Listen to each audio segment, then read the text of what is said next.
হোটেলে check in করেই কিন্তু জামা চেঞ্জ করে বেরিয়ে পড়েছি। সমুদ্রে নামবো কি নামবো না এটা ভাবতে ভাবতেই মনে পড়লো, ও মা সকালের ব্রেকফাস্ট তো করতেই ভুলে গেছি। কিছুটা হাঁটতে হাঁটতে এগিয়ে গিয়ে দেখলাম ইডলি বিক্রি হচ্ছে। আমি তো আবার ইডলি ধোসা পেয়ে গেলে আর অন্য কিছু খাবো না।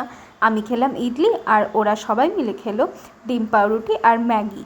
তারপরে সন্দীপ বলল সমুদ্রে একটু নামো। আমি প্রথমে নামতে চাইছিলাম না, ভয়টা কিন্তু জলের জন্য না, ঠান্ডা লেগে যাবে সেই জন্য, কারণ অলরেডি বৃষ্টি পড়ছিল। জল দেখলে কি আর আমি ঠিক থাকতে পারি? তো যাই হোক, জলে নেমে তো পড়লাম। তারপরে ঘরে এসে স্নান করে এক ঘুম দিয়ে কি খাওয়া দাওয়া করলাম সেটা আমার বড় ব্লগে দেওয়া আছে। বেরিয়ে পড়লাম বিকেলবেলা, সমুদ্রের ধারে আবার চলে এলাম ক্যাম্পাকোলার প্রচুর অ্যাড হচ্ছে। সন্দীপ বলল সমুদ্রের ধারে যাচ্ছ যাও, কিন্তু ভিজে যেন যেও না। বলতে বলতেই টিপ টিপ করে হালকা বৃষ্টি পড়ছিল। একটা ফ্যামিলি দেখছি এরকম গোটা পলিথিন প্যাকেট নিয়ে গোটা ফ্যামিলিটাকে ঢেকে বসে আছে। তা একদিক থেকে ভালোই করেছে। একটু এগিয়ে গিয়ে দেখলাম একজন আর্টিস্ট তার বালি দিয়ে সুন্দর করে জগন্নাথ দেবের একটা মূর্তি তৈরি করেছে। ভীষণই ভালো লাগলো।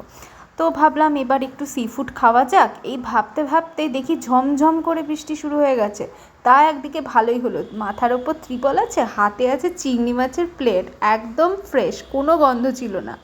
এত ভালো লেগেছে, পরে আরও 2 প্লেট অর্ডার করেছিলাম। হাতে প্লেটটা দেখে সামনের সমস্ত গঙ্গা যমুনা মনে হচ্ছে আমার মুখের মধ্যে তোলপাড় করছে, এমন অবস্থা আমার।